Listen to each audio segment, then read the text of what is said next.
Sa unang tingin, isa lamang si Princess Palty sa mga bagong mukha sa mundo ng telebisyon.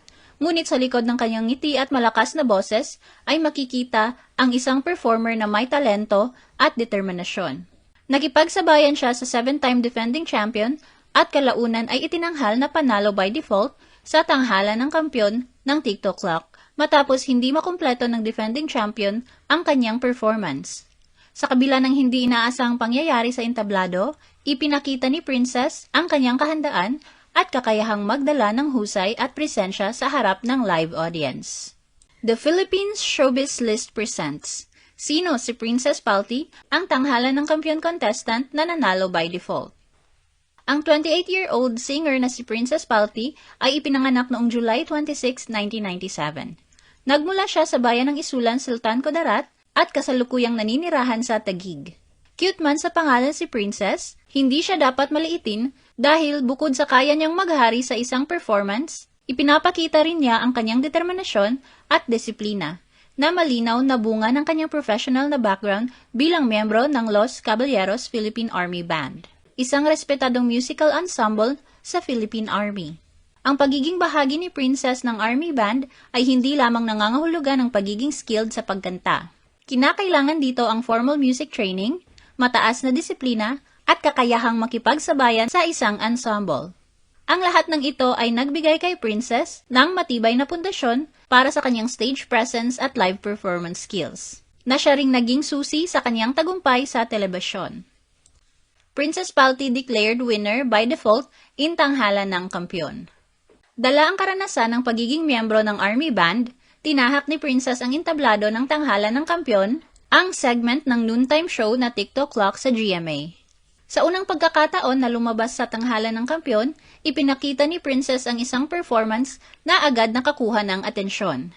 Bagamat hindi lahat ng detalye ng kanta niya ay opisyal na nailathala, naramdaman ng mga manonood at hurado ang malakas at emosyonal na boses na may malalim na timbre, isang bagay na hindi agad-agad nakikita sa maraming baguhang kalahok. Ang tunay na pagsubok ni Princess sa kompetisyon ay nang siya ay pinares na challenger sa 7-time defending champion na si Yula Bautista.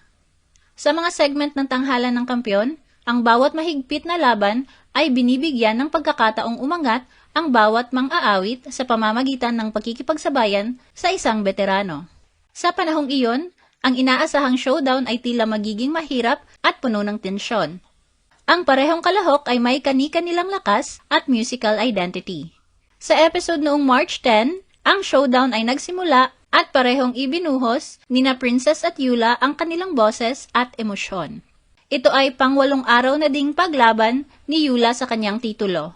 Ngunit sa isang hindi inaasahang pangyayari, habang nasa kalagitnaan ng pagpe-perform si Yula, ito ay biglang nawalan ng malay at hindi natapos ang presentation.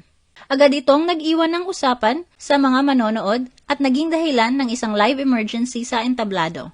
Sa kanyang social media, naroon ang pagkabahala sa nangyari kay Yula, nagbigay rin ng reaksyon si Princess tungkol sa mga negatibong komento na ibinigay ng ilang netizens matapos ang tapatan nila.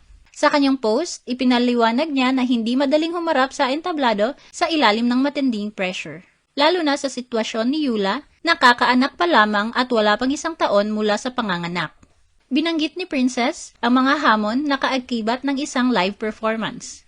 Ang halo-halong kaba, stress, pressure, pagod, puyat, at kung minsan ay nakakaligtaan pang kumain. Nilinaw niya na hindi dapat basta husgahan ang isang tao base sa pangyayari, at hinikayat ang mga netizen na huwag agad magbigay ng negatibong opinyon kung hindi nila maranasan ang sitwasyon. Sa pagtatapos, tiniyak niya sa lahat na saksi siya sa nangyari. Samantala, hindi nagpatuloy ang laban sa tradisyonal na paraan. Itinanghal na otomatikong nanalo si Princess sa back-to-back tapatan nila ni Yula. Ang desisyon ay inanunsyo ni Renz Verano, ang punong inampala ng show, sa live episode ng Kapuso program noong March 11, 2026. Ipinagkatiwala ni Kuya Kim kay Renz ang pag-anunsyo ng resulta. Ayon sa pahayag ni Renz, nakahinga ng maluwag ang production team dahil maayos naman ang kalagayan ni Yula at walang seryosong nangyari sa kanya. Ipinaliwanag niya ang desisyon dahil nakapag-perform na si Princess bilang challenger at hindi natuloy ang performance ng defending champion na si Yula, otomatikong idineklara si Princess bilang panalo. Ramdam ang kasiyahan, sa kanyang Facebook nagpasalamat si Princess sa kanyang pagkapanalo at lahat ng bumati sa kanya. Sa pagpapatuloy ng kompetisyon, patuloy naman na dedepensahan ni Princess ang kanyang titulo. Samantala, hati naman ang naging reaksyon at opinyon ng publiko sa naturang desisyon. May ilang nagsabi na unfair ito sa panig ni Yula dahil sa hindi naman daw ginusto nitong mawalan ng malay. May ilang humirit na magkaroon muli sila ng back-to-back tapatan ni Princess upang malaman kung sino talaga sa dalawa ang karapat-dapat na manalo. Pero mas nangingibabaw ang pagsang-ayon at pinuri ang magandang aksyon ng programa. Marami ang ipinunto na sa ganitong paraan, malinaw na ang pagkapanalo ni Princess ay nakabatay sa rules ng kompetisyon at hindi sa score, kundi sa katotohanang nakumpleto niya ang kanyang performance habang ang champion na si Yula ay hindi. Ang insidenteng ito, anila, ay nagbigay ng kahalagahan ng professionalism, handang performance at disiplina sa entablado sa isang live na kompetisyon. Ano ang masasabi mo sa video na ito? Mag-like o mag-react at huwag mahiyang mag-comment.